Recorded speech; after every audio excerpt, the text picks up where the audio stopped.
Nze nkubulya talina talent, lita dance tolina talent, dayo zine. Kaya tubiyogere kati bichi. Agenda kundi kugula mutwe gwange. Omuntu aba talina talent, mulage tolina talent. Lita dance dayo zina amazina. Tolina talent yadde olyawo kubagana kubaganya olinga malebe. Talina talent yadde. Obali sachi kubali talina talent kati kya malebe kya. Edebo limanyi. Nalabye ekiyimba kye yayimbye ayagala kopanga ngabana balingala. Solo nga paladins abazenye no sense tebikola tebigenda kumutwalawo tebisobola kubeera gye bimutwala dayazi wakati abantu bayibusabusa kaliya zaabwe oyo omwana sebe kati wakati kwagala kwena fuize eno Uganda Awiro yali amutwala ngagena amufunide n'ennyumba bakoleremo amutwale Kongo eyo Zaire simanyi eyo aberenga muzinyi we yakulira abazinyi be nene yesiriwaza ate mama simanyi Queen kama nakiraba ati she's my sister ambereddewo asasulira omuzigo yamusasulira ati yiki yakudde engulu kajja kubeera simanyi nakumanya bamukumira akabani nenze abantu twabagamba nenga nyategese segment nti Norbert nenga sure Norbert omala kuyingira nga tebule dakikaga shegwe nomanya kati shojiri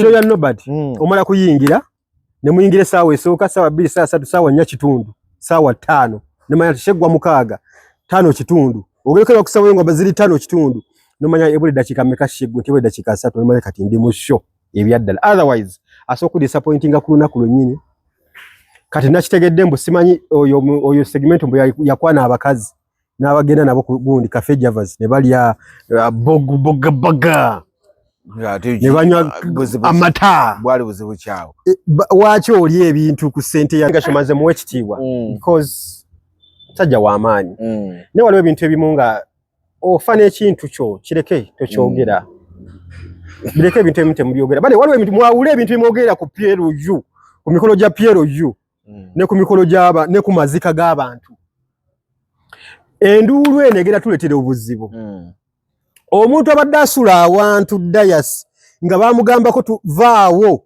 tukuwa obuwumbi 4 ku 5 n'agamba kati nveewo like sente zesifunangako Flex Media 256 ku Flex Media 256 wamu ne That Truth Media kwe tuli ogenda subscribing o liking o following tukutuuseko ebyokya ebirungi ebiri mu industry at the moment akati twakakutte tukayina nalabye abasajja batandise okukusumbuwa abawe batyo just ngamba bana abasajja omusajja muleke omusajja muleke naye duo waliwo abajagadde abantu ndaba bakometinga baba kulinze ati bamanyi nti olwokubiri n'olwokutaano olw'omukaaga so olwokubiri n'olw'omukaaga kumacha tuba tubiyita by the way industry eno abantu balowooza nti oba bakita kujabuliza n'ebintu ebisinga by the way tubeera tubimanyi dayas bagane tubadde wano twe abayimbi nga bafa twe abayimbi nga bagwa eddalu twe abayimbi nga beewasa nga beezaalamu nga beesiga ne siriimu bonna tubalabye bonna tubalabyeko kati bwe tuvale ne twogera ngenda kwebaza abantu abansindikidde video ya gye twakola mu mbozi mu kati eyashira ne baŋŋamba ekintu bakikonyewo kati tewakirambuludde naye ffe abaadde batumanyi naffe twabadde kyabali ekituluma okwewayiriza nti alina station gye yaggalawo comments came in my good ne ŋŋamba abantu ne babeera balaba ne baŋŋamba yes omanyi ekizibu ekibeerawo nti abantu bagenda ne beewa importance because yali mu maaso ga kamera nagamba oli namugobesa noli namugobesa naye nga ogenda okizuula ng'oyagamba yagobesa omuntu teyalina ku gunti yalina ku payroll yali just lusikino otegeera kati bw'abeera mu kamera ate abantu amba bawanya amaanyi oyo kasaayogedde oyo kireka yagobesa oli naye senga oli avaayo mu mwana ye platform gwaga ati gwe yagobesa ate nayinza obutadda mu kamera okitegeera naye nga tusooke empisemu abantu bano wansi bamuyita access smart access business Canada limited owebirime bamuyita smart access oyagala watermelon oyagala ennyanya oyagala emboga oyagala cucumber fresh biva Uganda direct from the plant fresh frozen matoke gakutuka konga gali okay bine bitu amanga okuli amatoke okuli entula okuli ebijanjalo nambale bihimba ebijanjalo ekijanjalo ebijanjalo okuli muwogo cassava yams amayuni okuli sugar canes ebikajjo gattako kawo peas kati buli supermarket eri mu province mu Canada ekintu kino kikulu nnyo oyagala kulya ku bintu ebiri fresh direct from the plant akimenya enanasi agimenya ku kikuto ne bagisiringirawo etuka ekyatonye eti kitegedde so bakugamba aba Smart Access Limited, that's Canada. Bali okubanga bakutusaako ebirime ate era aba Shiro Homes wayagala apartments ennungi Airbnb eri self contained buli kimu weekiri asikali waali wifi environment eri conducive buli kimu nga kigenda kutambula bulungi nnyo nakumeka zonna zoyagala oyagala mwezi oyagala wiki oyagala 24 hours jangu mu Shiro Homes basangibwawo Chanja ku Ring Road yawo bali kumpi n'ekkubo totawaana ne obozi ojjidde ku bigere bode kuteka wano wali n'oyingira ojjidde mu motoka parking weeri oyingira n'obeera safe bulungi nnyo so bagamba bakubire ku namba y'essimu eno wansi 0772 18 6595 obeere wendekeyo kiringe gundi ezo zinyuma ezo ze Airbnb buli kimu okisanga buli obusanga buyonjo like room ziba ziwunya bulungi nnyo kugamba buli kimu bakitegeka bulungi nnyo akamere kabeerawo olina abantu abakuteramu n'emmere wene weefumbira kyoyagala okitegeera kati ensi yashifutinze tuli ku Airbnb abantu bakyagenda mu ziwoteri nenga mugende mu Shiro Homes kwenjagala tutandikire wano ani afudde mukama katonda abayaba wamusedda anafa naye labulako ku katini nnyo olw'ebigambo bye yakozesa amugamba wano tokuba kutegese siki simulokole weno ate nekyano zokyalako nazo zasachula yafudde bassebo ne bannyabo segmento yafudde career wise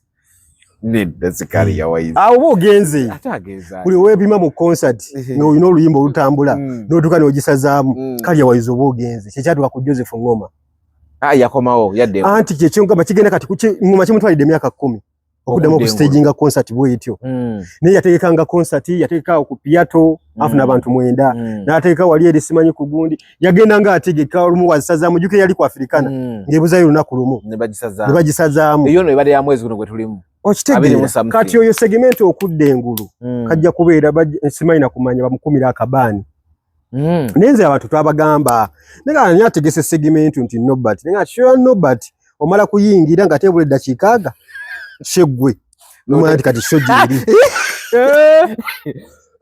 sure Nobert omala kuyingira ne muyingire saawa esooka saawa 2 saawa 3 saawa 4 kitundu saawa 5 nemanya sheggwa mukaaga 5 kitundu ogekera kusawe ngo baziri 5 kitundu nomanya ebule dakiika meka sheggwe tebule dakiika 3 nomanya kati ndi mu show ebyaddala otherwise asoku disappointinga kuluna kulonyine kati nakitegedde mbu simanyi oyo segment mbu yakwana abakazi n'abagenda nabo ku gundi Cafe Javas ne balya boga ne banywa amata bwali buzibu kyawo waaki oli ebintu ku sente ya Nobert sente za tebo mbw atunze nga tebo ng'atwala ebisheke ku Cafe Javas era mugamba omanyidde abensi tebakuleka batyo otofukomye ku ekyo ojereze Levikson nani ne Bugembe oli ovudde ku ekyo ogambye shuga nga munonyako kyo kuyimba naye otokomye ku ekyo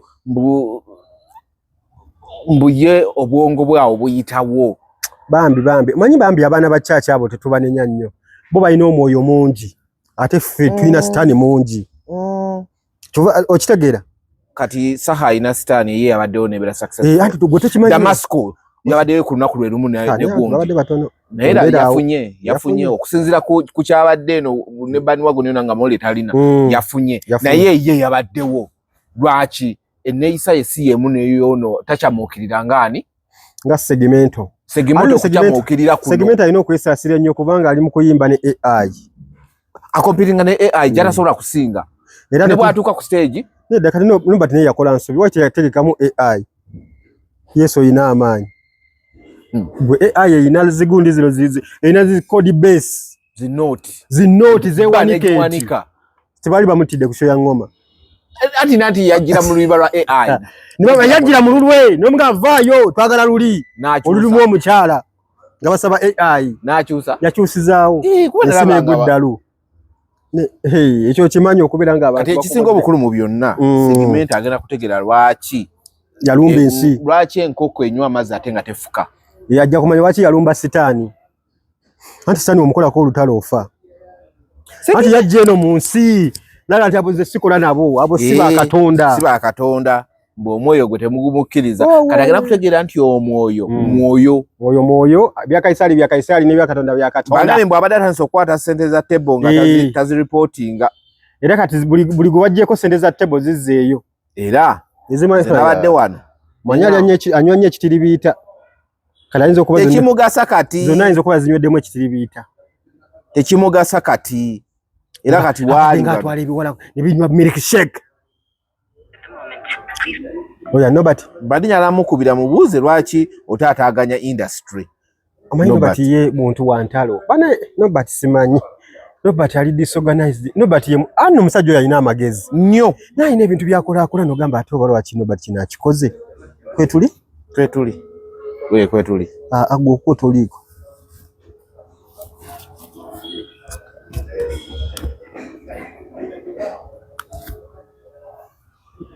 kati koli sitegera so chairman ali busy ne stamp alabika ali anatera stamp kubanga abantu bonna abamujjudda mu zone ye ba church abo tebatunda ttaka ate akola bya ttaka byokka ati we wali 10% bala muno yagiganye era gaite omuntu yena na chairman yanakujjako 10% bamukubira essimu chairman wasuzo otya ndi bulungi chairman tuli wano mu kantu ndine Sulaflex we tuli naye mpulira ekitundu kigamba ki sikyali wa kitundu kyokka abantu bannonze ba chairman bambato ba chairman bwa chairman bwabwe oli chairman mu ba chairman wa ba chairman mu Uganda yonna nkutegeera naye bannange Nobert naye ate wano we wazze ettaka okutunda kutono kuba oli mu bakatuli kinnyo era sajja kutunda ttaka najja kuweereza kuweereza kale kati ekisinga obukulu ekitukubisizza nga atuddeko eno ku sayidi y'endongo segimenti owagwa namulabye akaaba kivulu akyongezaayo omutegesi mu promotional issues tomufuniranga bandi kola simanyi rehearsals talabangako ku media yazenoonyeza tolina kyoyambye no comment kyekivulu gyekiri adduse ne ene kati ekyo kyakoze tukitunulire mu perspective biri either shayinza okuba gyeri nga ali mu promotion strategies oba nga teriyo ninga tayagala kukyogerako olw'okuswala but nalabye segment onge ekiwandiiko kifulumya mbu eyongezeddwayo paka ddi till further notice further notice taliiko date ate further notice yali abaddeko date kati awo eba teriyo teriyeyo naye bana abaana nabo kati ate Nobert kiki kyamutwala kutegeka abalokole bannange oyo generational promoter kituufu naye kati abantu abamu baba tebajja kutegeera asigale eno mu bayimbi b'ensi ba Gravity abayimbi bafe ab'ensi bakenzo baani bannange ojjukira nti Nobert oyo yategeka show ya Josted yali Dine with Josted yali successful yandibadde atambulira mu bayimbi bano abasachula naye kati bano abaana abalokole tebajja kutegeera bano abalokole n'abasumba basobola okubategeka okitegeera kubanga bo tebeetaaga bano abansi ensi gye twogerera tebabeetaaga nnyo abantu bali mu church kyobola no gayi bamuyita copy blind ateeka ebivulu bye nga tena ku radio ya Sachula gy'alangiddeko ba TV ne bikwatayo copy blind yes akyayimba ayimbira ddala ina music omulungi ina ne mukyala we muzungu is a good guy so ategeka shows nazikola okugundi hockey grounds zao nenga siba no promoter nagira bawo togamba bwa ategeka buli kaseera yali emu nera waba ategese bajjula bati bamwe babagoba obadde okipise nnyo eyo njimanyi ogamba yo nali giriko kati bajjute yajjula naye ogamba ategeka zi shows olingo ati kati wojjuza ko okekutte Stegera so abalokole bangi naye simanyi lwaki buzibu nti abalokole ne bagamba nti chachi yebwayise chachi yego segment yafunamu ke excitement ali excited ebintu ebitagatta nga yo omuntu kamera excitement kamera eno giraba era bannaye bajja tusaasira nnyo naffe siga nti batugiruddemu but waliwo time wotuuka n'ogamba nti obakati wano mbadde nnyo excited nnyo nosooka nottamuko ku bigere okusobola okukeepinga ekintu nga kiri constant ne kati abaana bambi agenda najja avudde eno mu kyaki ne bamuweetetegula nayogera kino nayogamba amaliza bimukubi ate ng'akomyewo akubi amaviivi so wamawulire nakasa okuba amaviivi oba omuyimbi oba osensebuse nga gwe wagakubye nojjamu essaati nze nabadde fulfilinga promise yange walimbye abantu mune ate saabalimbye wabalimbye ennyimba bbiri yaziyimbye yasooka nti abantu balabyeko bitundu n'agambye singa olaba ezo ennyimba ze yayimbye saha yabadde abbirira nzibirire it doesn't matter era we yansingidde nabagamba winning has no formula kituufu era nange we nakkiririza nti yabadde abotolako mbotole era nga bali watunuli wali omujasi yabadde awo nga ku generator ayimba wa mutunuli dati nemmanya ati kati abotola mbotole kibaba wenda tazirwako ayimba akamwanyi n'ayimba ku zaakayo n'ayimba ku kasolo nayi okitegera ajabula njabule kubye direct era obedde ajabula njabule kubye direct so nembaga ati waziyimba kuba tezabadde ku plan de mazima yakukusiza nkukuse kubanga yalabyo abantu awo okuvaawo naye uligo batatangira yesa ati bateesa edde before toyimbe nyimba zino tosoma speech ya president kubanga doze yadde balisindise yagisomye bimu ku byabakanyiza ku rehearsals edibozi balizanye ate rehearsal ku sound check abantu abali ku sound check ebyo tebikola makulu obamanya abali ku sound check akasiki kawukana n'embaga anti kugambye abali ku sound check ne bawa segmento ne Kampala tadda kibale kyetagisa fe tugamba wali eri kale ku lunaku olukulu kati nkugambye abantu abali ku sound check ne badmala ne babawa segmento nti bebo bogenda okuyimbira e Kampala tadda adda mu kyalo kugula ttaka kulima kutendereza Yesu kuzimba kyaki nalaba Katemba ekololaawo eddobozi y'omukulu nga lituuse yabagala odiplayinga anti nze nkubuulira ne baga at least jeeta tugikuba amasasi yakirewa nenga abantu emitwalo mukaaga etulike so eddobozi tebalizanya natwe nabadde nsinzirira eddobozi yalizanya nenga lyaliwo so anyway nenga boy can fulfilling so segmento nina musaba ekintu kimu go back on the drawing board bobo esazeewo genda okwatagane ne mwami Bugembe atekeke ebivulu buli kaseera oyimbire ng'okwo kye mutwala muzi hockey grounds agenda ayimbire wa Bugembe nanti mugamba nanga ate nga si ategese ng'awerekera abaana aba bato atandika okuwerekera nga we yawerekera ku ngoma atandika okuwerekera nga wadde Basikosi yayimbye saagigoberedde mbonga yetegekera kike saagigobere ayinza okuba teyayimbye anti mulina abayimbi balina amalala saagala kulabika mu gundi mu public engeri gye nina concert kati eriwa agende abatandike kuwerekera bayimbi ebyokuyimba abireke ebyokukola concert ezizabi munena gospel music erimu abaana abapya kwemanyiiza abantu awo yanyiriza okuva olwo namuta nengamba bamulabe naye segment alina okwekubamu self check amanye abantu abatuufu balina okutambula naye mu kalya era bwe bagamba abantu babagenda omukuba emigozi esooka ku layini ate okuba waaki nsinga kwogera bya kisiru nze simulirako buzibu naye ekyo kyokka gwe yes nga kitale kya Alex mukulu Edward yafudde we yafiridde ku myaka 72 yamenye omutto be bantu betubadde yafiridde kiruddo mbu yafudde bunaku kibi nnyo teyafudde bunaku Alex abadde munaku naawe nzera byogedde lwakuba jasa abantu engeri gye bakulira munaku abantu engeri gye bakulira munaku balowooza buli muntu munaku ne omuntu omanyi wabadde asula ayina wali ebulange ku mulyango wano guyingira masengundi bulange wano oyingira wa Alex awo no bayagala okumuwaawo buwumbi obwo nagamba senga nange oba yalina ekigambo kye yakozesa Sengana oba sengana ali ntunda oba kyali kitya kyali awo. Waliwo abali bagala oggulawo batekewo hoteli. Wali so strategic ku hotel. N'agamba no. Neke yagumenye wasigala. Wajja sigala ayina balooya bakyasira okubeera baakabi. Gwe ayina balooya. Okimanyi bagambye gwe wetaatala yogera council byata approvinze otunnyonnyola lwaki obyogedde. Ayina balooya. Wa testimony yo tuyogera ku byamugenze. Omanyi lwaki oyo omusajja yasetinze president nti omuntu wati w'amaanyi waafa si buli omuntu era nakibagamba oba wuddi si buli muntu yalina okwogera ku maziika go oba kufaako to protecting sanity eyo ey'omuntu abeera afudde.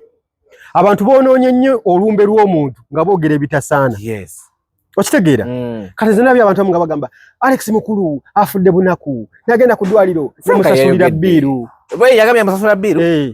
Bwe yagambye? Yagenda oba waziti Lubaga n'abawaayo ku ssente bwe yamusanga ali awo n'amugamba mufulumyeko musewe nga yawa ne instructions mufulumyeko wali ku balanda empewo emuyitemu nga yalagira abasawo bwera aba yakadde wakagenda okulya nga bamusiibudde era n'ababuuza lwaki mumusiibudde musawo ngamba bannaayo famire eyo famire eyo muzibu ki waayi taata tuli mu 10 omwana tuli mu 6 kaka tukole ki naye mwami Gashomaze muwe ekitiibwa because sajja w'amaanyi ne waliwo ebintu ebimu nga ofa n'ekintu kyo kireke tokyogera bireke ebintu ebimu temubyogera bale waliwo ebintu mwawule ebintu bimwogera ku Pierre Oyu ku mikolo gya Pierre Oyu ne ku mikolo gy'aba ne ku mazika g'abantu enduulu enegera tuleetera obuzibu omuntu abadde asula awantu dayas nga bamugambako tuvaawo tukuwa obuwumbi 4 ku 5 n'agamba kati nveewo like sente ze sifunangako. Olaba nalabye gundi ng'ayogera Senkubuge yamuleetera ddiiru yaba artists no yabadde Ragadi ng'agamba mbu yamuleetera ddiiru mbu simanyi abannabitone bagenda bawa sente yamugaa todda bino ebya Sizi Fire bye baatwalanga abannakatembe eggulu mbu osobola okujja yamugaa todda anti walina time we baatuuka nga buli bannakatemba bonna aba Senkubuge ne batwala eggulu ne bazannya emizannyo simanyi Sizi Fire ogwe yagugendamu bonna n'asooka ayagala n'obbagoba bonna omuzannyo n'agukyusa ani nga gukyusa Mukulu anti Mukulu lwaki beera baamugjamu ku last Mukulu yakwatagana ne Katolo Bwama ekyo kye nategeerako ne bakola compact y'omuzannyo gwabwe kati we Katolo Bwama we yafa bana abasigalawo mu art ne bakyusa ne baflipping ebintu era ne bazannya ebitaaliyo n'abaana abaali batendekeddwa Katolo Bwama yali atengese bonna ne babagoba Bazubeda abo kyemanyi nabo baali mu stage play ne babagoba kati bo ne bazannya ebyabwe balaga oba gavumenti byekoze biki kati okitegeera so Mukulu yafudde n'ekigambo kye abadde n'ekigambo kye era saagala omuntu yenna afudde tamanyi CDF ekyo kya buntu si buli omuntu yammanyi kati awo wali gist omuntu yenna Katonda bakumukakaati kakonti gundi omumanyi okitegeera yammanyi awo wali gist because ebiseera bisinga amazima tuvugali nti omuntu gw'omanyi naye alina okuba ng'akola ki ng'akumanyi kati gwobeera ng'omanyi omuntu nga ye takumanyi okukwesipaata kati abantu abakulira mu maka amalungi amaka agali civilized bulungi abantu abaasoma takkiriza kubeeraawo nga gw'omumanyi nga ye takumanyi oba nga ye akumanyi nga gwe tomumanyi buli muntu alina kutwala 50-50 buli muntu alina okubeera ng'amanyi munne kati Mukulu waaki afudde wanjawulo era gavumenti ne yeetema okumuziika gavumenti yetemye gavumenti egenda okumuziika nalabye bagundi nalabye gundi ng'agamba gavumenti yakivuddemu maybe lindako tulizannye gavumenti mbu yagambye terina nnyo kyemwagaza nalabye Zambali Blasio Mukasa kwogera gy'ekiro kiro nnyo nalijjeyo eddoboozi liiri ani ayogedde Zambali olwokuba badde musajja wa mazima ayogera ekimuli ku mutima gavumenti egambye tegenda muterako kintu kyonna ekikuyamba okumuziika naye Alex Mukulu abadde n'enyifuwa gavumenti eganye naye tegenda muziika naye ffe tubaddewo tujja muziika ng'abantu mikwano gye n'abaana ababayigiddeko tetusobola kububa alimba anyway simanyi oba alimba naye kati olaba bino ebintu temuteekamu bigaaniddewo temuteekamu nnyo bintu bya politics Fena tukimanyi Alex Mukulu abadde ayagala nnyo Bobi Wine. Nnyo. Naye era tomulabangako mu kifaananyi kyonna ng'ali ne Bobi. Kati bano bannankyukakyuka balimu okatwala ng'akadala k'ebyobufuzi olw'okuba Mukulu afudde. Mbu baaganye bagenda waayo. Era tebasobola butawaayo kubanga Mukulu oba omuziko oba tomuziise tagenda kusigala ku ngulu. Ale gavumenti emwetaagana nnyo okusetingawo ekintu ekyenjawulo. Ti n'oba togyagala kale kesima emirimu gy'okoledde industry gy'okoledde Uganda. Ebyaddala. Of course. Gavumenti kigikakatako okuzika okulungi. Sijja gitwala ndowooza ebeera state fino. Nedda. Okumuziika okusasula abafino service biki okumuziika obulungi. Kigikakatako olw'emirimu gye yakolera eggwanga Uganda kubanga afudde national asset. No matter oba abadde ayagala gavumenti oba abadde tajagala kiri nti akoledde ebintu ebirabwako abadde so inspiring mu nsi ye. Gavumenti kigikakatako okuziika omuntu okubanga abadde national asset. Kati bano abaleetaleeta olwokuba nti gavumenti omanyi bano abantu bano buli omu anoonya kyayogera ensi emukungirize. Buli omu anoonya kyayisaawo. Okitegeera kye nkugamba. So sisuubira nti Alex gavumenti nayo batemuziise ab'enkyukakyuka tebamuziise tajja kusigala ku ngulu. Abaana be bali Bungereza era be balindisiza okuba nti agenda kuzikibwa Lwakuna. Olwaleero ali ku gundi. Leero bamuleeta mu maka. Leero si Lwakubiri. Bamuleeta ku national theatre. Ku national theatre wanaaba avuddewo atwalibwe enkya olwokusatu atwalibwe Mengo asulewo wanaava bagenda muzika mitiyana ku kijja ky'abajjajjaabe mu nkola bwetyo. So mu nkola yonna esoboka bino ebintu ab'enkyukakyuka basooke babireke. Tusooke tutwale ekitiibwa ky'omugenzi n'engeri gy'abadde yeeyisaamu. Because tunakitwala mu kusuusuuta tetujja kutegeera obulungi bwa Alex Mukulu bwe bubadde. Alex Mukulu abadde awandiika ebitabo, abadde musomi wa bitabo. Alesa awandiise ebbaluwa gundi ng'awandiikidde Obuganda n'Abaganda bawandiikidde ebbaluwa. Era n'aleka ng'agambye abasumba b'ennaku zino lwaki temuwandiika amabaluwa nga we twalabanga Paul ng'awandiise ebbaluwa gundi awandiise nti ekintu ekyo kiyambako nnyo. Era yalesa awandiikidde Obuganda ebbaluwa. Akatabo anti yalina akatabo kawandiise ng'awandiika ogamba nti nno mugundi nti Paul wrote a letter to Corinthians simanyi byani kati naye yalisa awandiise Buganda bawandiikidde ebbaluwa. Ndowooza ng'alina byawandiise byataddemu byabagambye. N'agamba kino kikoze nga precedence. Abasumba mu Bayibuli ez'edda abantu abaali bagamba nti no bantu ba Katonda bawandiikanga amabaluwa agaalungamyanga abantu. Ab'ennaku zino batwala butwazi. Batwala butwazi ki? Biweebwayo ate balina kye bagattako. So Alex ngabagaba bawandiika amabaluwa. Alex abadde pure talent. Simanyi oba atendeseeyo ko omuntu gwe tuyinza okulaba. Nalabye mutabani we yamufaanana ennyo. Wamulabye? Namulabye. Naye sisuubira nti anaatwala kyonna bwe kiri. Kubanga Alex nze natandika okumuwuliriza omwaka gwali gwa 1999. Wali okuze. Around 2000. Yesu natandika okubeera katandika okuwuliriza ku radio ebiki radio ze biweereza. Mu 2000 era yali ku radio Simba eyo. Yamalako emyaka. Bamuyita Karekyezi. Yamalako emyaka ebiri. Yamalako emyaka ng'ebiri. Be bamuko baali ba programa. Ba radio Simba. Kwa Simba yatandika mu 97. Ali yagamba ekyamugyayo nga ekyamuli mu mutwe ng'ate radio sikyekola. Ebyo byonna bibaawo. Buli muntu asettinga radio yabeera ne target audience. Wogera ku makya n'okola urban station yo. Wegerebere ng'eri mu bano bayinomo. Ogenda okuwulira tuwe kasoko saakubye. Nze nsika chapati. Obeera disappointed. Era omusajja abadde so inspiring. Nti ayina ekintu yabuuza omuwala olaba Pono k'omuwala nedda n'amugamba olimba. Nga ye kyagezako omulaga kizibu nnyo mu abavubuka b'ennaku zino okubanga nga temulaba Pono. Ate omanyi lwaki abavubuka b'ennaku zino balaba Pono? Tebula nti abavubuka b'ennaku zino banafu. Banafu batya? Tebalina maanyi ga kisajja. Okimanyi ekyo? Sikimanyi. Allahu akbar. 90% abavubuka b'ennaku zino tebalina maanyi ga kisajja lwa nsonga bakozesa ebintu bingi. Kyekimu era n'abawala b'ennaku zino nabo bali awo tebategeerekeka. Bakozesa ebintu bingi, obasanga ku zi energy drink, obasanga ku mirondo, obasanga ku biki. Okitegeera babeera mu zijimu, bw'osangako bakitaffe nga bali mu kukuba zijimu. Ba jimu yabe yalinga nnimiro nkumbi. So anyway, andi ebintu bikyuka. Bikyuka era bikali bikyuse n'amaanyi bigatutte. Amanyi byagatwala. So Alex abadde binyo tusobola okumogerako. Nenze mponinga abantu abogera ku Alex mu wakati tubakubira enduulu. Mulekeraawo. Mugenda kutta legacy y'omugenzi. Oyo musajja wamwe eyabadde Alex tabangako munaku. Ne mu family te muli munaku. Ekyo abantu balina okukitegeera. Sigamba nti buli afiridde ekiruddu. Tyaba munaku.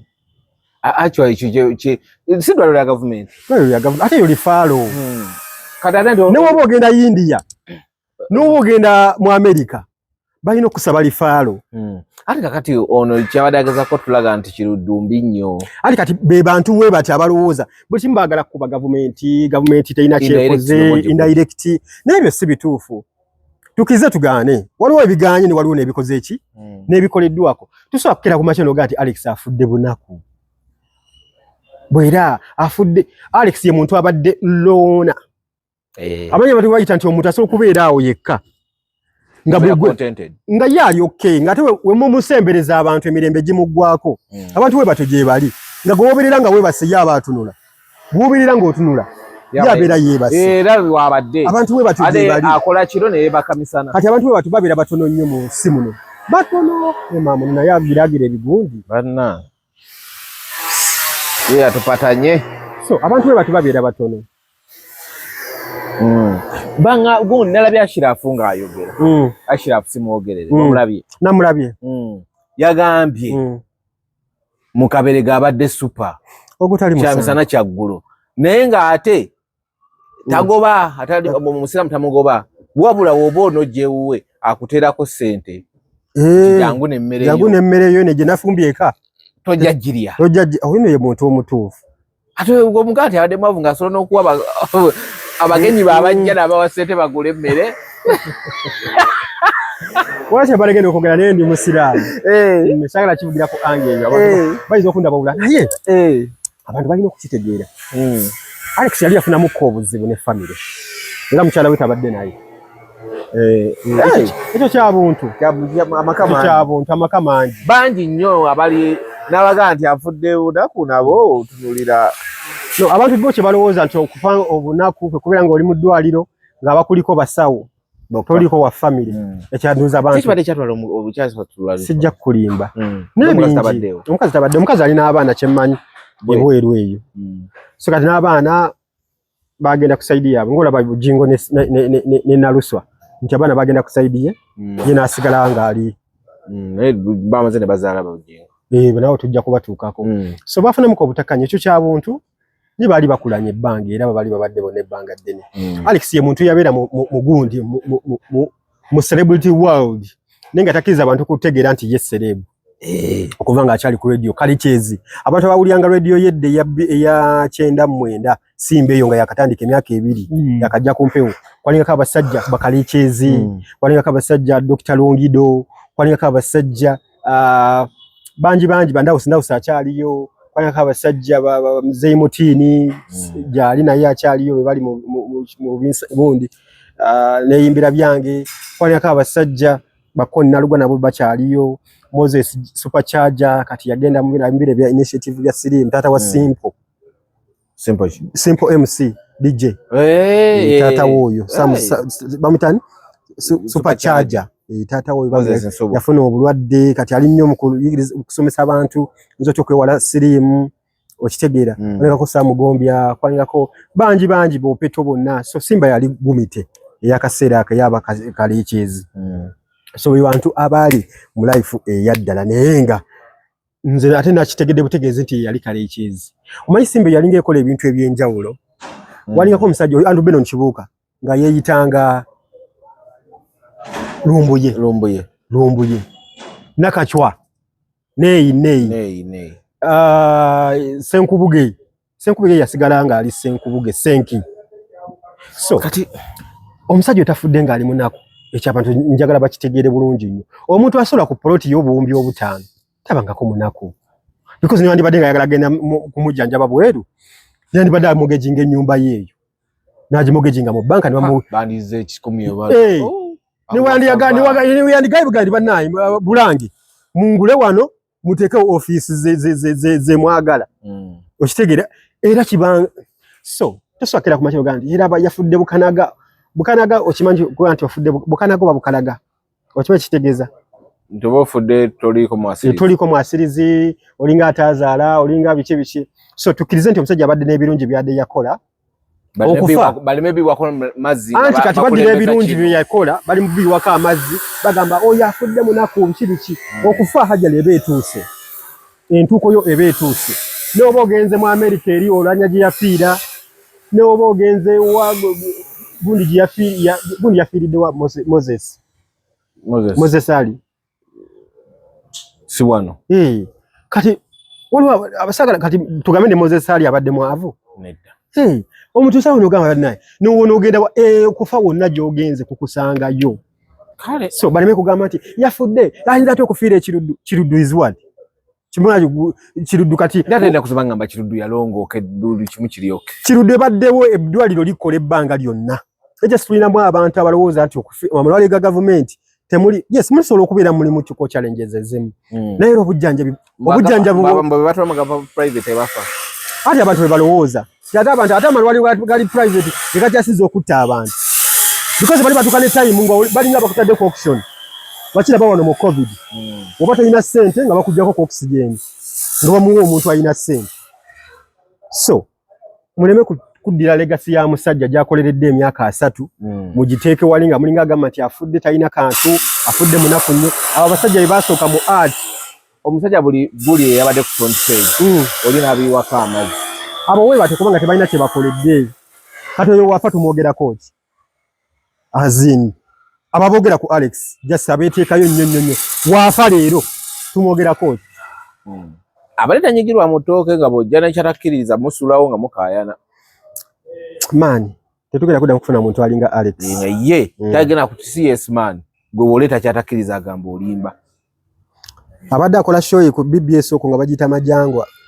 ng'alambulula ensi engeri gy'erina okutambulamu mu kiripu oli abantu bali mu kubutambuza nga bubaka kiripu katono nnyo ka seconds ntono nnyo naye nga mulimu info omusimu yagambira gundi ajja kunywa obutwafe singa nga bali bamukyaziza ku programu ya kumaca ebyo obufuzi baba bagitazimba ensi yo nga bamugamba president okuwa bakusaasira obu advisor amwebaze nagamba onnyo obutwa n'enfa ate nga kituufu ekituufu naawe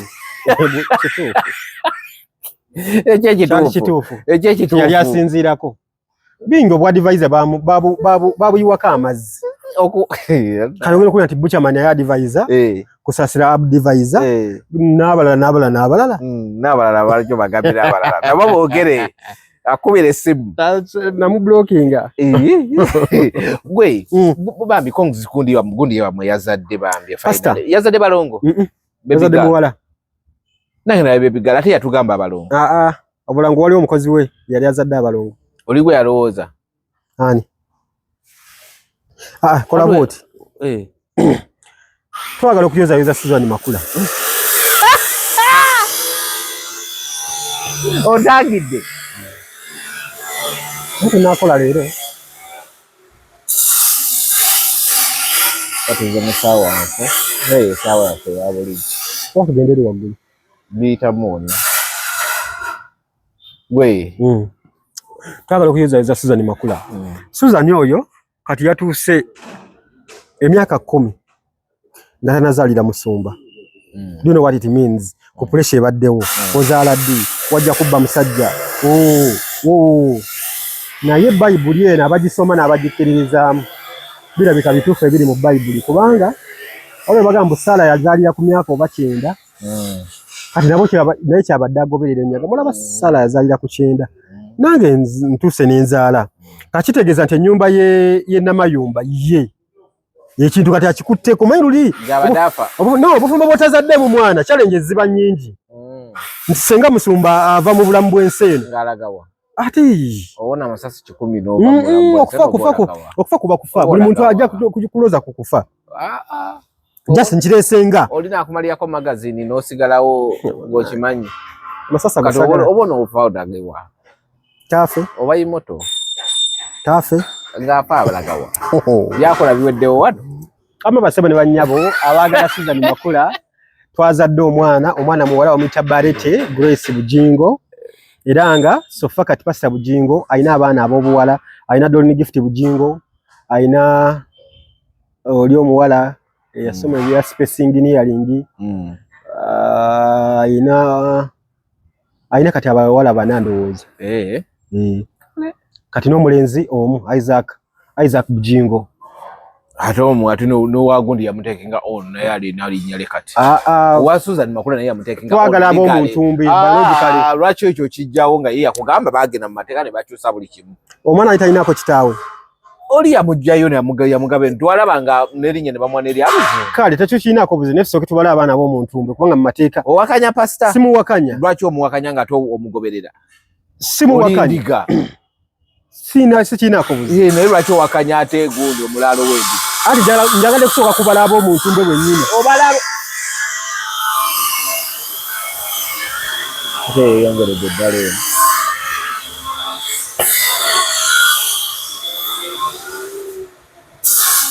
Bakugambe bugambi tuve mu kifo kyabwe tetusirikirawo binnyo. Alabye nga bw'abadde wali agaseko n'ennyondo. Alimba nno ne wanamala ku 8 naffe weekuli wano. Towakanya byandiga omusajja yatekinga ono omwana w'oli ne babifulumya ne mugundi mu mateeka ne babifulumya ne mugundi mu mawulire nti amuteekinze ono. Kati mwana we n'erinnya ne bamuwa. Sikitegedde. Yamu adoptinga. Yes, but more nti n'erinnya ne bamuwa. Ene adoption mu mateeka ekizibwa okugabana ku bintu byewo anyway. Kitegedde. Tekina buzibu naye ate era taba mwana we. Bannange owakanya mwana we wampapula. Gulwaki okitwala eyo? Ate ago si mazige. Kitegedde ekyo. Tolindiga. Ndi muntu. Togoberera pastor. Muntu goberera ng'omuntu. Nesiri mulokole. Era sirindiga. Bannange olindiga. Oli musumba wo. Nze siri musumba. Simugwagala lwokuba nti musumba. Mwagala nga Bujingo Alauzias. Bannange. Kale naye nga n'omwana oli mu bali. Kale tubale nti kati alina abalenzi 2. N'abawala bameka?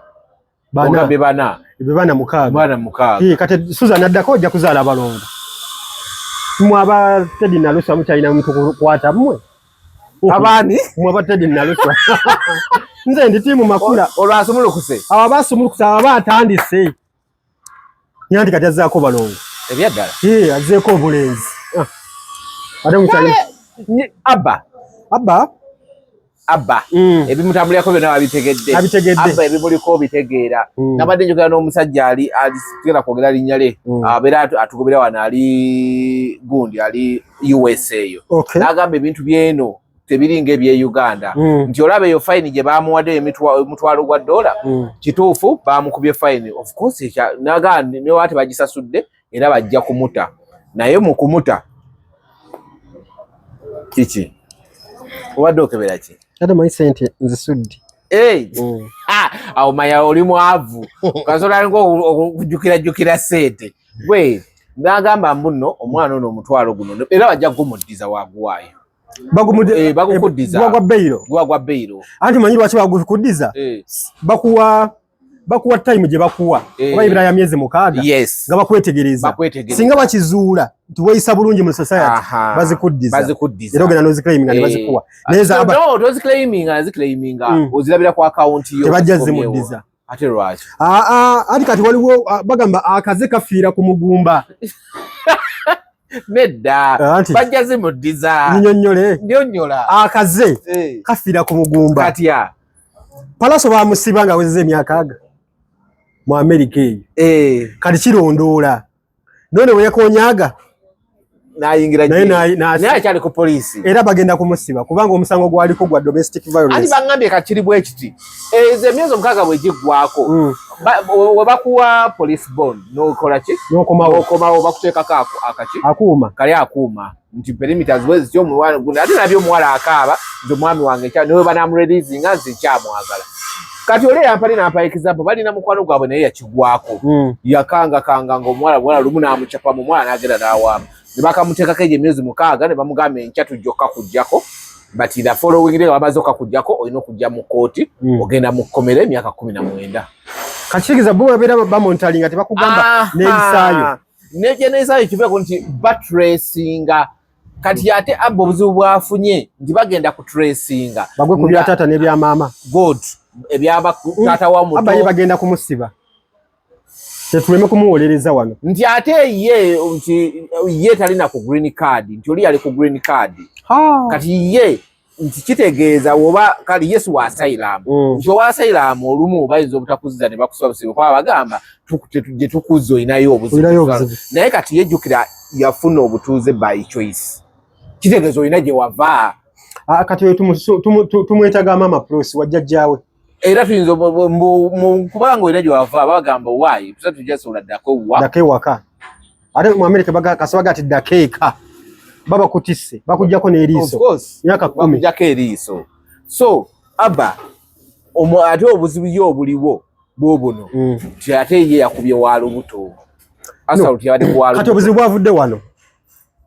Aba yagenda n'afuna omuwala oyo ng'afunye porn star. Nga naye akimanyi? Nga naye simanyi oba yali akimanyi n'endowooza yatuuka n'akitegeera. Kati omuwala yasigala akwasaganya ba clients. Yabimujjamu mungamba. Ate yabimujjamu nga bonna bali ku musaala. Bonna baagira. Bonna bali ku musaala. Kati message nejjo akalimu ne kajja. Okitegera? Agent yasindika akalimu. Agent yasindika ssente n'asindika ne bakita batya. Yasindika omulimu, yesindika, delivering mu bifaananyi. Nti bwenti. Bwenti bwendabika oyita.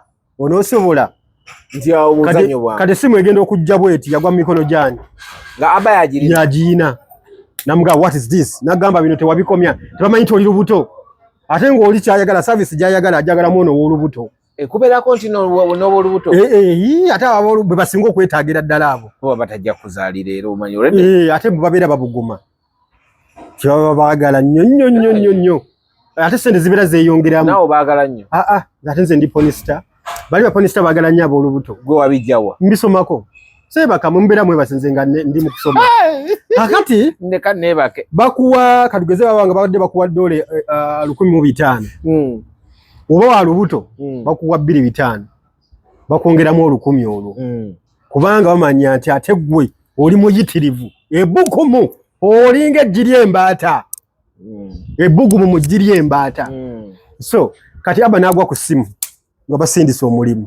Nga sente zizze kubanga balina engeri gye beesasulamu ezijja ku gundi ku ssimu zigenda ku kaadi.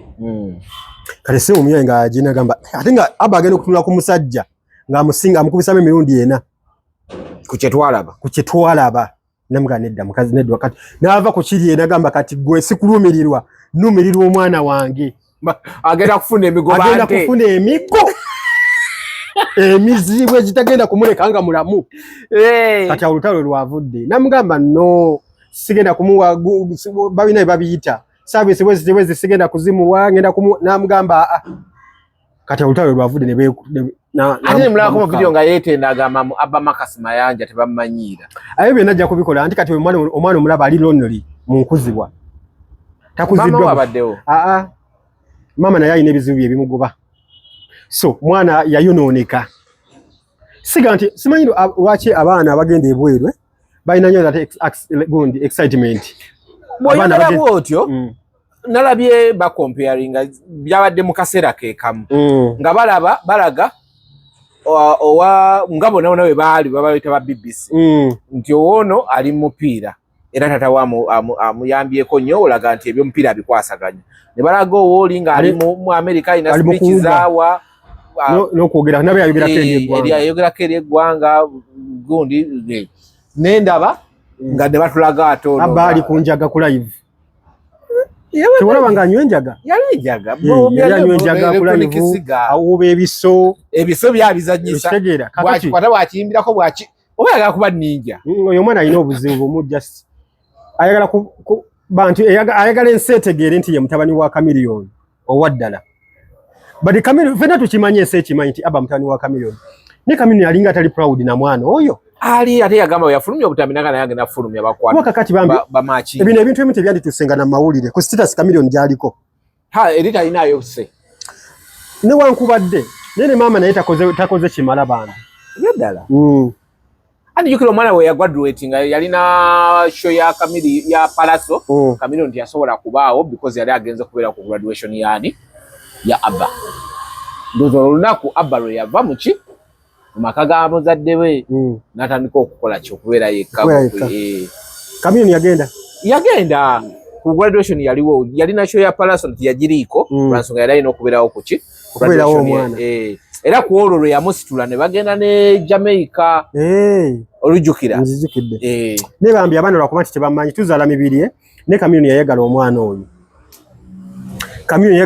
oyo n'amugulyako n'akamotoka kasiguuni nga kamotoka kalinga ekikere nga kavuga ku ntebe road awo serikali baali bamukutte abantu ne bakuba alamu omwana anaweza na miaka 15 baideno baye na miaka 12 ne bamu ngo omwana avuga akamotoka ninga Kamili yeti yefira kubanga is a star. So mukasera kano eyo family egenda esanze obuzibu nti wemubeera mu family yammwe nga baali babasibyeko ate nga babasibira ebweru tekisobola kuvaamu ti Palaso naye bamukwata naye ne bamusiba abantu bagasiba mu yali atunda bwandazi lwaki mu jaji nga yeka lwaki mu gatta musayi family manager tesoji jaji nga yuka era uli ekikulumiriza muri eri nti olina kyoleseeyo so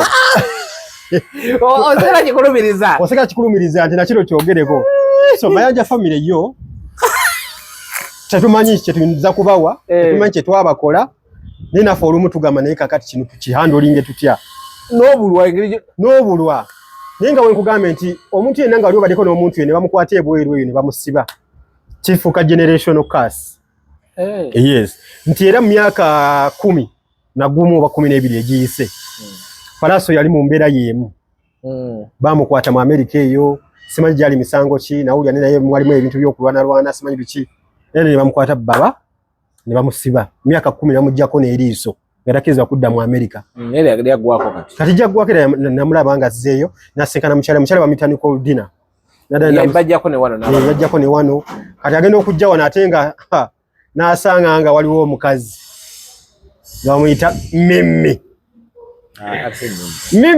anti laba meja Mimi kituufu naye Shakira waliwo oli yali owengulu no Palaso naye yagadde nga alina wano bamita iso go bayita Chayu Achayu yali abawadde zikolabo Achayu yali wa Kamilioni omanyi yamuwa ne mmotoka botojjukira kale yamuwa kale ate wa Palaso Omusudani yali mulala ne bana bana beyagadde kiwache nkugambye ndio boyogera ku Mayanja family wale bitakuganya kulekayo ogeza ko byerekereza ne bigana wano kikusiiwa kino ate tukyogedde ese ne kirabye tyanga tukyogedde ase oyo omukazi yali wa tabu nga buli lunch buffet yejja naye era ne nyumba eyo mu kizungu eyo kuliko obumooli bwe kiki kuliko obumooli bwe omutwalo gwabuze omutwalo gwoteguliwo nkaseera kati nteguliwo nedda omuba munimbye nedda omutwalo gusobola okubeerawo naye tegulirwedde kugenda mu ebyo omwana asooka ayige ate omutwalo kugenda kudda Kamilioni tatalazaala tateeka waataafunire oba gugenda kudde oba tegudde asooka abonereze anti Kamilioni alina engeri gyakubonerezaamu oba omutwalo baguwadde oba tebaguwaddeeyo kugundi bagenda muwa bondi naye bondi bagenda kugimuwa era ogwo omutwalo balina okusasula bagenda gamba buli luvannyuma lwa wiiki sasulayo sente bweziti nga zigendayo nga bagenda kumuwa bondi dokita bannanga olabye olina okusasula entitled ogifuna kooti yamulagira esasule $2 dola 2,200 dola 2,000 ze milioni meka 8 buli mwezi kati ogenda kusasula milioni 8 ng'osasula family divorce biki buli mwezi okumala emyaka 10 n'emeka paka bana asembayo nga awezze emyaka 10 kati asembayo tali mu 6 asembayo ali mu 6 emyaka nedda ali mu meka oyo mwana ayisemu myaka 6 yavano nga ali si ana ayiseewo ekironyo kale tukatubali nti ali mu 8 kale tubali mu 8 kitegeza ati agenda kusasulanga emilioni 10 buli mwezi okumala emyaka 10 ekyo kimanyi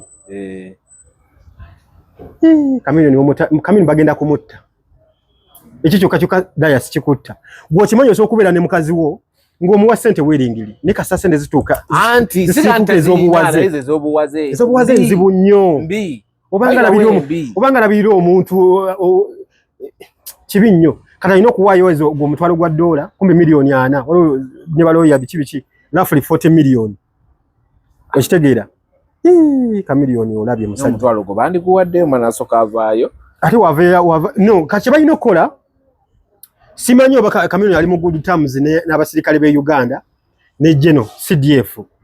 Yes. Kamiliyoni wava omwana oyo singa bamubairinga out n'ava ebweru n'ava mu America bamutwala ekyankwanzi. Nalabyeko ne gayo mulala ng'akyo. Nalabye ku gundi bamuyita Daniel Lutaya. Yali wa NBS. Ye gundi ye University of Understanding. Mbwa amaliyo omwaka ajja komawo.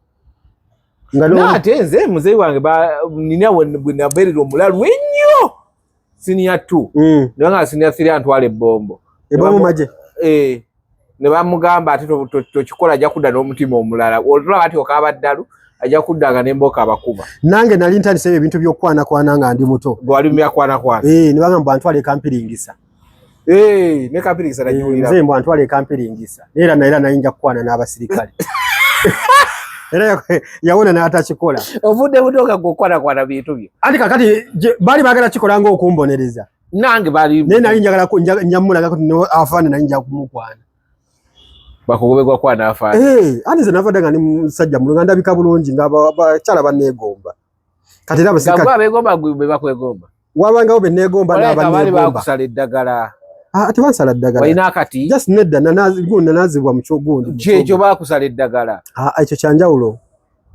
batunazanga kayayana kifa bakazi ekyo tebikola bya bano bagundi bano batunda eddagala bano abali wali emakiyengere gundi tebakyakola ebyo kati omwana tugenda omwana bamutwale naye ekintu kyakoze si kituufu okuba omuntu kibi nnyo oyo omwana yafuuka mulalu omwana yeetagako kukalya guidance yeetagako okumubonerezaamu era afaanana bw'ati enkera afaanana bw'ati enviri yafuuka omukazi yatamazaayo nviri mwezi naye ye buli luvannyuma lwa weeks enviri ziba zikyuse leero ziri bwe kati n'obufaananyi bwe bamukubye obwo nga omanye eri bakuba obufaananyi ne babuta otunudde eri bakulaba biki yabadde mu nviri za green alinga gundi modo music alinga Green Daddy Green Daddy. Yeah.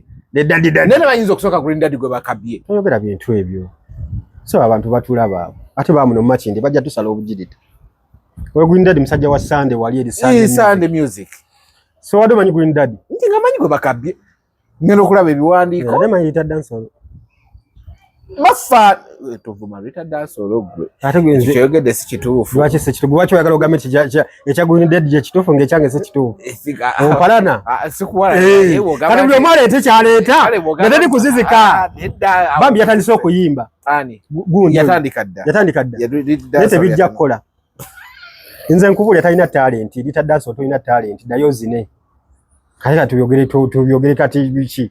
Agenda kundi kugula mutwe gwange omuntu aba talina talent mulage nti toyina talent lita dancehall dayo zina amazina toyina talent yadde olyawo okubaganya olinga malebe talina talent yadde obadde sachi kubala nti alina talent kati kyamalebe kyalo eddeba olimanyi nalabye ekiyimba kye yayimbye ayagala kopanga nga bana abalingala solo nga paladins abazinyi no sense tebikola tebigenda kumutwalawo tebisula kubeera gye bimutwala ddeyazi wakati abantu beebusabusa kalya zaabwe oyo omwana senga kati wakwanti kwagala kwenafuyiza eno Uganda Awiro yali amutwala ng'agenda amufunidde n'ennyumba amutwale Kongo eyo Zaire simanyi eyo abeere nga muzinyi we yakulira abazinyi be nene yeesiriwaza ate maama simanyi Queen Kama n'akiraba atya she's my sister ambeereddewo asasulira omuzigo yamusasulira anti ye submission gye yawaayo waliwo me I was there nze mmanyi mbeera na ba informant bange n'agamba Awiro yali amutwala koye n'agamba sisobola kulekawo Queen Kama she's my own ambeereddewo ansasulirawo ensula nze bannange na feel opportunity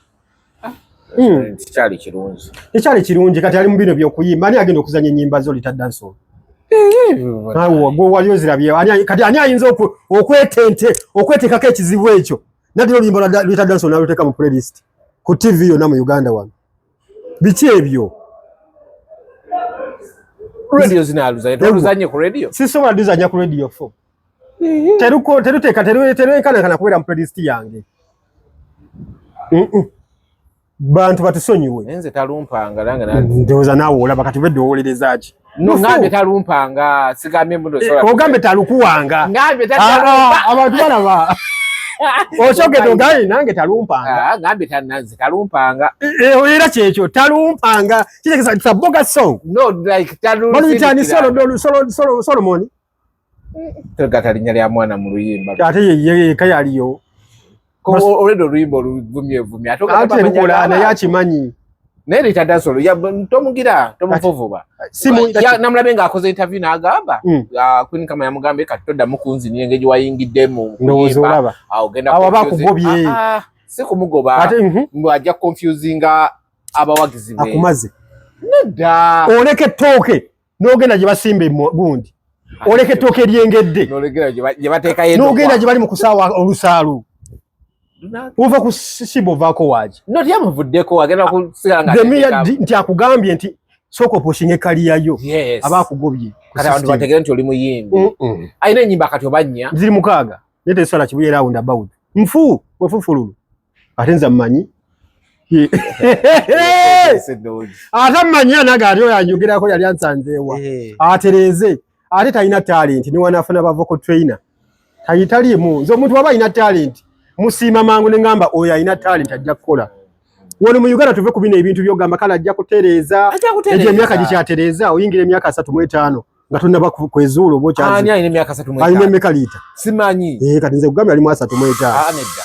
Oyingire ejo nobanga bakyakutereeza muwala muto muwala omutaba waatyo. Nemwe tubaletera abawala abato we bafaanana. Tubaletera abawala abato we balabika. Muba wala batote kayo litadda nsolo. Simanyi. Kati nze nkugaye mukulu. Omuntu yazaliwa mu 87 aba muto. Mwakoja siwakwate mumanyi temugoberera abantu bano. Abantu bakulu.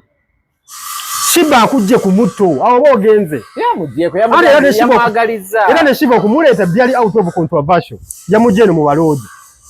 Namaze okwetwala ne Spice Dana agamba musimanyi nze Roja nze namuwa ideas gwe nawe liita nawe ogaba ideas ngozi wa manager Roja basi stakeholder bendongo mama mukazi anagamba ngamu nage kyembuzo ofirako wayi ndeka wannange wanayo omuntu ajja kwebuuza oyo ng'afiira kuliita ndabyo nolanduka omuntu nange newuunyo bakizze kitya mulinamu obutakanya tamanyi nakummanya obutuufu simanyi nange nyinza okulaba ate nga kitambula nange mugama tusonye mwongere mugumu ajja gamba ninge yakoze eki so ugende eri kugundi wositoje malenda baawo ya gundi ani gundi ani nalabye Aida nomumanyi abadde manager wa Winnie ya Mugobi Winnie ki waman manager yagambye nze mbikoye yasulawo tawe bannange Aida ni yamugobye yagobye Winnie ati Winnie agenda mu bufumbo nedda bagenda kumuwoowa nedda siwe kiri kati wabanga manager amugobye azaako ki eje emyaka afumbirwe bana bawala nze mbaganyo mufumbirwe nga makeup akyabakwata ku lususu kale ishoka Winnie talina talent naye music wakunoonya bunoonya talina n'aka talent nakamu gwoza waki kusho ya gundi kazi mali ngamba ya bawe kusho ya manager we ero kyogedde lwaki waba yimba bamuwayo obutikitiki dakika 2 ye basi kana mu session yeyeka walaba ekyaliwo ati gundi ze music yali amutidde wano nagenda okumanga asambagala ati awo uyo mtu abafa ngo anti okuyimba kuganye nazina mukaawo emyona ne mayati tosobola oyo omwana bamutta music bamutta oyo omwana saa era sanze munenya nnyo lwakwani saa yakyuse ennamba omanyi we yafuna wino akwali ku namba ye anti yamugulira ennamba endala yakyuse namba yo ekyo kyali kibi nnyo nze kinnuma wali omwagaza kyo mwana waba nali njagala Winnie ku namba ye eri yasooka okubeera ne bamudra ne kati ekimanya era nze lwaki nabakubamu ebituli nti saa we yafuna Winnie wa mami namukyusizaawo ennamba namujjako n'essimu namugamba vane ku WhatsApp era Winnie wa mami ekimanyi tali ku WhatsApp wali taliiko mpoze ngene namba mpya yamujja ku WhatsApp esaha yennyini yakikola naye ng'oyagala okumanejinga omuyimbi ng'omwagaliza waki omugoba ku basula fa bamanyi namba yenkadde waki bagisuula mu ttooyi n'amugulira essimu empya n'amugamba kati okimanyi Winnie wabeera ku social media abeera ku TikTok kokka managing aba naye muyimbi alina oluyimba olupya ne ku Snapchat ate saa tamwagala kubeera na ku Snapchat era ku Snapchat Winnie wabeera ku Snapchat atoloka butolosi nedda sebo atoloka butolosi n'ayisaayo nedda kwali bona ddala ateekayo story gwe WhatsApp gye yamugobako ngamba ku Snapchat okwo kwali Winnie talina talent naye yeetaaga vocal training nze namulabe ku show ya gundi ya Saha ningamba kati ono omwana tamanyi na opportunity gy'alina saawa zino on the stage wazikidde ddaggo nze wano wali toliiwo ku receiver bino ebintu wakisibikasuka kale wangambye ebyuma bijja nedda ssebo obusungu bwa Winnie tubuleeta wano n'obwa Didrita Dansala wamakale tugende maaso tumalirize naye mbadde nkugambako obugambi onyiize bunyi asinyize mu abantu abakungiriza Winnie ayimba mugenda kumukonya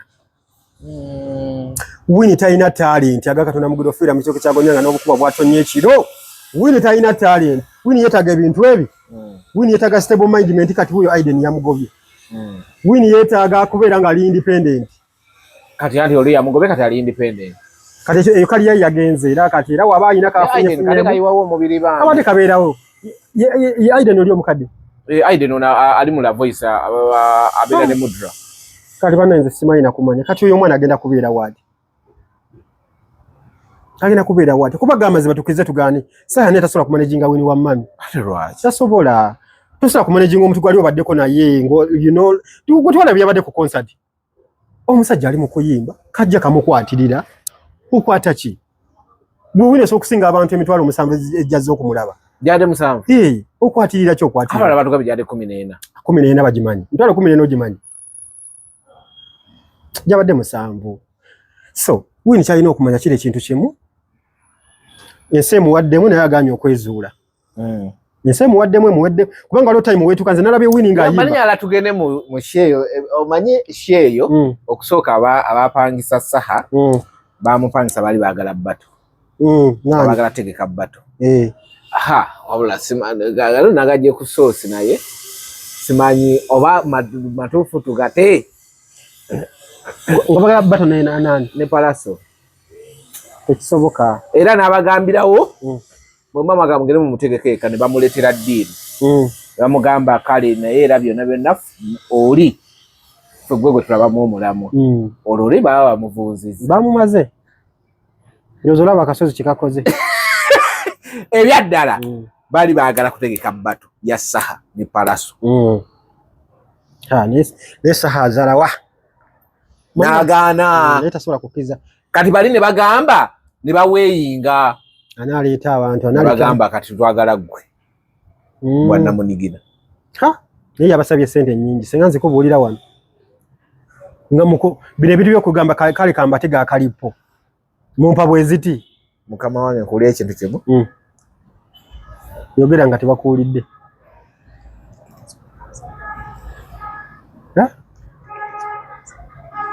ebyaddala anti yabadde abakubye akawumbi ne ba revisitinga contract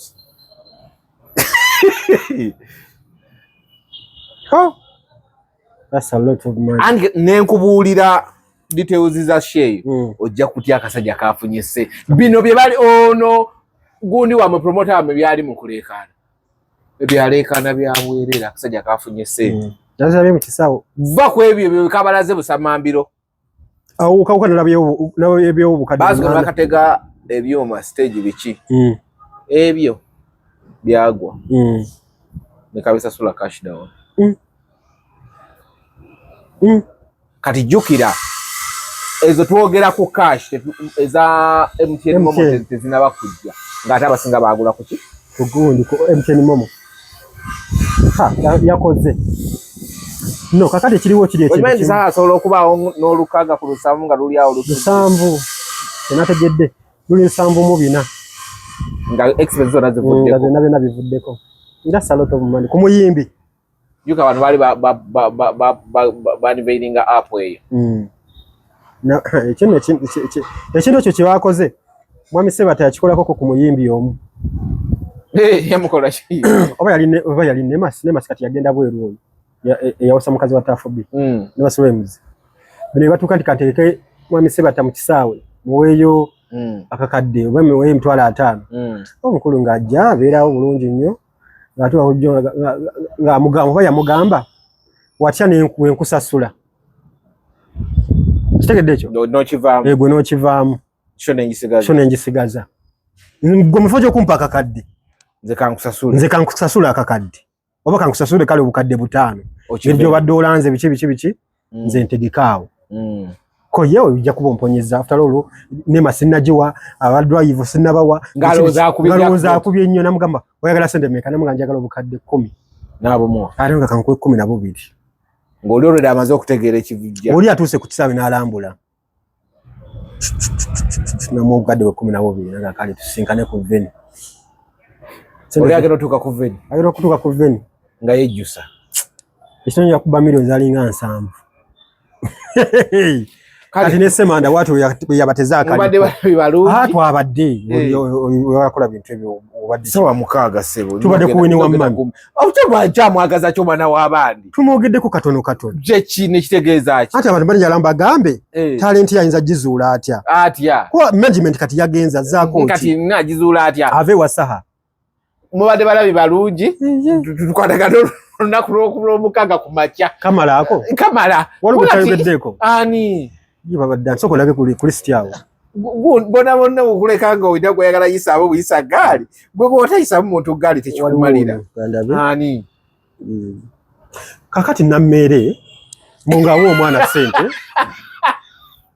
tuyinza kuva kuwoni nga tetumwogeddeeko naawe nammeere yavuddeyo n'agamba muwala gwe yogera ekintu ekituufu bangambye ekisooka wadde mu bintu bya kiyaaye video tewagirabye nammeere gye yakoze ne generation ekiro ekyo n'ayingira ate nammeere nammeere yagabe mbu generation yamunoonyeza ennaku 2 naga nnyabo zabadde dakiika 2 nabadde nkufunye ne weeyama ebintu bwe byakomye tuukiriza neesonyiwa generation ate nayagala kuyingira nammeere kakati banenze waliwo ekintu ekimu abantu ekitagatta mu nsonga zino maama Justin nammeere mukyala Nsubuga mami Papitos papito waaki ebintu ebimu kkiriza eddala Katonda liyakuwa okuba n'abaana balusikino naawe weeswaza ki maama kale who is generation Bonita yani agata ki ku ggwanga Uganda Bonita yabaddemu awolereza bala mwali ku bintu bali ku bintu ab'enguzi biki kati ndowooza olaba nze abantu kye nabagamba bali kugezaako okusika nammeere okumujja ku grade gy'aliko bamuzzeeni wansi ku bafoot soldier mbu yamwadde $5,000,000 oli ng'ate maama nammeere simanyi lwaki eno nammeere agenda minisita oyo agenda kukolera ensobi mu bino ebintu by'okuyamba kubanga ayamba ne kati abantu tebabisuula nnyo abantu biri mu kumukuba bikuba nnyo abantu bano abaana babbi boolikuba n'abaana baffere bagenda kutta kaliyayo bagenze eri bamutumye amanya code names okitegeera nalabye nakuddagudde ku ki audio bali mu kumugeya bali ku X eri bano abaana bakimanyi amaanyi nammeere gayina mbu bagamanyi kyovulaba bakyusizza erinnya generation bamuyita Bobson ate nammeere bamuyita Komugisha Komugisha yatubbye Komugisha opapula yabukwatamu ngamba nammeere ndowooza olaba engeri gye wekkakkanyizaamu ne bana abaana ekyaluma generation mbu nammeere muyita blogger kati she's what manyi akola ki ali bweru akola ki azini what is she doing simanyi like kiki ekimu kitusobola ogamba simanyi nze namulaba nga anyway abantu amujasi namulaba nga avuma aba boutique namulaba nze namulaba eyo kwali skin nga yekukutiza mu bali skin nezamu kumusanga ku federation ye wa Kenzo simumanyi like akola ki yamba aba boutique because nammeere honorable state minister wale ku government kakati ono ye yakola ki bana abana bali mu kuteeka mu bikasasiro ebitategeerekeka ojja kuteeka banyina kukuba sente era nawulire simanyi omutwalo mulamba ate kati yabawaddeko $5,000,000 wano mu Uganda omuntu okuwa obubi nawe bakuwadde 15,000 webaze Katonda bantu bameka asobola okuwa $1,500,000 so maama nammeere bana abaana tebakuvuga kutwala ku bintu bya nze simanyi nempulira simanyi Bonita simanyi yavuma ab'enkyukakyuka bukati yali wankyukakyuka bukati simanyi baagala kumuzza Uganda no yali wankyukakyuka mu kusooka naye kana akasente akayite Dubai okajja n'akafunako n'akyusa olulimi kati mu kukyusa olulimi bw'abaana ne bamulina mu koona kampuni ebe mutaddeyo biki naye ate nageza okuliyamba ebyo kampuni tebitunda na bitunuulira ebyo bibona kati ye ndooza n'agulabiramu omukisa ogukuba kaki akasente kati bamugamba leeta ekipapula ekya apology ambasada wa wanawandikirebwa oweeri ekyo kitereere bakimusaba omwana tasobola kiwaayo abadde akijinze naye yennyini nyati bye balimu tebiri si bya ddala okitegeera singa byabadde bya ddala oyo mwana senga ali kyaddondo naye naye akimanyi nti bali mu bino ebintu bya content because naye akimanyi era waddira wano tajja kuddayo kalimu tajja kasigaza mwenye okubanga ofuna miliyoni 4 nyati mu kwogera oyo mwana afuna miliyoni kwogera ne minister the state minister mbu yamugamba it's very urgent bagala kunzisa munyambe munzije no mufunire ticket atola amazina amugamba bwate ticket company egambye egenda kunfunira ticket ate mbuwereza sente bamubye naye ekyo si kyekikulu nakyo kikulu bave ku ntabi kati labayo abantu abali mu buzibu obwaddala bagenda kulemererwa bayamba olwaba ekikulu eri abana bajja okuba obubi contacting na mmera abagambe muli mukunzanyisa kwa abana bakuswaza bali mukuteeka mu bitalo byabwe bya TikTok bakutumya amanya gwe state minister omulamba mukozesa kodi aleme kutegera nga mumuvuma ekintu ekyo kyanyiziza nnyo ate namwetondera mbu obuzibu ebyo nabyogera lulinga ndi depressed wabyogera ndi depressed nga yaleba ide nayogedde naawe banayinza abaana bano banyiziza nnyo na mmere naye alina okukitegeera honorable oyo nti mukama yamusumusa n'amujja mu bino ebyaffe bye tulimu netawulira afuna abantu abamuwasobola okumwandulinga ensonga zino si buli kintu kyonna ndi alina okusowolayo omutwe because kati waliwo abantu bamulindidde mu ango bwetyo okumukuba ojja kulanga n'ekisanja tekiweddeeko obuvunaanyizibwa bwe balina okutwala balamunamulabe kati ali mukwata bano baani nammere sikyamulaba ku gundi ku train ndedda mbu bagenda mu komiti eyabwe ng'eyagundye ng'oyasigale mu office ne bamugamba buli omu akwateko districts ezimu jjuka lulwe bagenda nga bonna nga bamanyi bonna babeera mu gundi yemu ate olumu nga bakonaga junior ne senior bonna nga bali mu kifo kimu ne babagamba baawule era kyali tekikola makulu junior ne senior okutambula mu gundi naye nze mbasaba ekintu kati ate obuzibu nti bwe baayawukana oyinza okugamba omu yali anyuuna ku mulala nti waliwo omu atalabika nnyo kati ate ne balamu naye agikosa advantage nti ye overall kati is overshadowing na mmere bana nekiri mu system eno nayo kyo kizibu okutegeera naye nze nammere kyemugamba ekintu kimu si bwe kintu kimu oli minister oli honorable abantu beeyo bakulonda Masaka bintu binyo byolina okukwasaganya va ku bino ebitalo bya TikTok osobola okutambuza ofisi yo obuvunaanyizibwa bwabwe nga tolina ku TikTok leka abantu bakwate ensomi nga bazikwatidde walala n'ebino bya TikTok simanyi babe kati esimu yo bagiye expose nze bw'osindise sente miliyoni 5 kirekana mbu yali anoonyaako masannyalaze kati just imagine kati generation masannyalaze kigoyina mbu bonita yagamba mbu minister yali amunoonyaako masannyalaze kati bonita masannyalaze kigoyina really mulekera bane okuyisa mu bantu amaaso omuntu nze atali mulonzi wano omuntu atalina kyagatta ku nonsense kunyuke